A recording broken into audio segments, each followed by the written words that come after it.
awful lot of traffic. The Social Network is based on the true story of how Mark Zuckerberg created Facebook. It's a great film for any aspiring entrepreneur to watch, but I've gone a step further and extracted 3 important and slightly controversial business lessons that you can apply yourself in your own ventures. And I'm only 10 years late. Lesson 1. Profit comes second. $1 million isn't cool. You know what's cool? You? I think this is a really interesting lesson because a business's purpose is fundamentally to make money. But watch this clip. The Facebook is cool. That's what it's got going for it. Yeah. You don't want to ruin it with ads because ads aren't cool. Exactly. It's like you're throwing the greatest party on campus and someone's saying it's got to be over by 11. That's exactly right. You don't even know what the thing is yet. Exactly. How big it can get, how far it can go. This is no time to take your chips down. In other words, if you have something new and cool, don't sell out too quickly.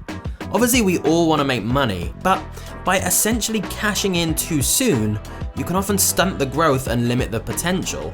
If Facebook had plastered the platform in ads just as it started getting momentum, it would have made a bit of money.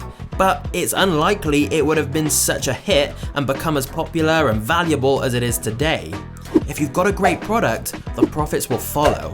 Another example I see all the time is with people trying to grow their brand on social media. Right from day one, they're trying to sell their stuff and look for those quick wins, rather than building something awesome and knowing that's going to open much better doors later down the road. So if you're in a position where you can, I think it's always going to be wise to think more long term if you want to get the biggest payout of all. Lesson 2.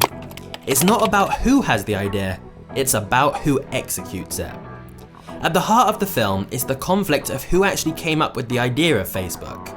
But clearly what matters most is who turns the idea into a reality. The execution is obviously what counts, and it was Zuckerberg who had the vision and discipline to do that. The truth is, some of the most successful modern businesses are based on incredibly simple ideas. Amazon, Uber, Airbnb. Anyone could have had those ideas. Other people probably did have those ideas. The question is, are you going to be the person who actually acts on it and does something with it? Zuckerberg literally went all in on the idea. He dropped out of Harvard, he focused all his efforts on it, he didn't sit around talking and daydreaming about the idea. He got to work and gave it his all. There's a phrase used in the film of wiring in, where you block out all distractions and get focused in the zone. And so, given that other people may have the same ideas as you, wiring in is exactly what you need to do to beat them to it. Lesson 3. Ego can be good. Who comes to mind when you think of successful people in business? I guarantee most of them have pretty big egos. And I'm obviously not saying you need to be arrogant, but having massive internal self-confidence and self-belief is actually really important, because if you don't believe in yourself, how can you get others to believe in you and your products? If you've got a big, crazy idea, there are going to be countless people telling you you're not cut out for it, it'll never work, and so on. Zuckerberg's ability to brush them off and back himself all the way is undoubtedly part of the reason he was so successful.